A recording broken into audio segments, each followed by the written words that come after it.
अस्सलाम वालेकुम नाज़रीन, मेहरान टीवी न्यूज़ में भलेकार आऊं आहियां पेरिया गुल सबका पेरी नज़र हेडलाइंस ते।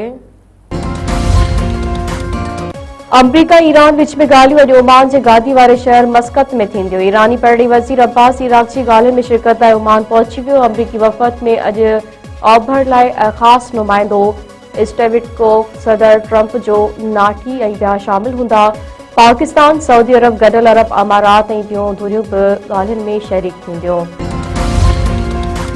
अमरीका ईरान खां अॻु ईरान खे धमकी ॾेई छॾी। व्हाइट हाउस चयो आहे त सिफ़ारतकारी नाकाम थी त सदर ट्रंप वटि ॿिया ऑप्शन बि मौजूदु आहिनि। ट्रंप ॾिसणु चाहे थो त ईरान सां को मुआहिदो थी सघे थो या न।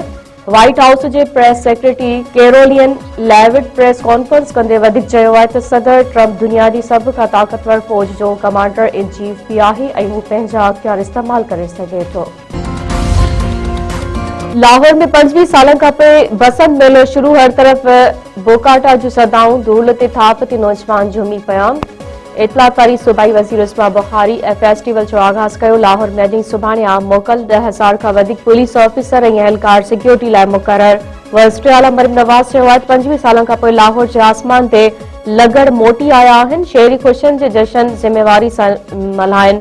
बसंत खे सभिनी लाइ महफ़ूज़ बणाईंदासीं। मुरीद शाखवासी 4 नौजवान बलूचिस्तान में बेदर्दी सां क़तल।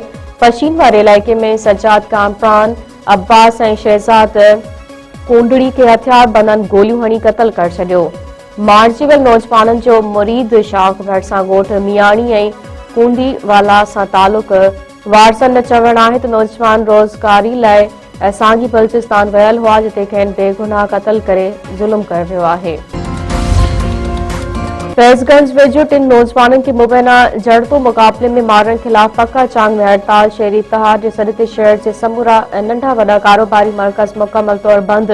वाक़े खिलाफ ॿिए ॾींहुं बि धरणा जारी। वारसनि समेत सवे माण्हुनि जी शिरकत। अॻवाननि जो चवणु आहे त कोट लालू पुलिस जड़तो मुक़ाबले में 3 नौजवाननि खे क़तल कयो आहे। मुलविस SHO ऐं अहलकारनि खिलाफ कार्रवाई ते एहतजाज जारी रहंदो।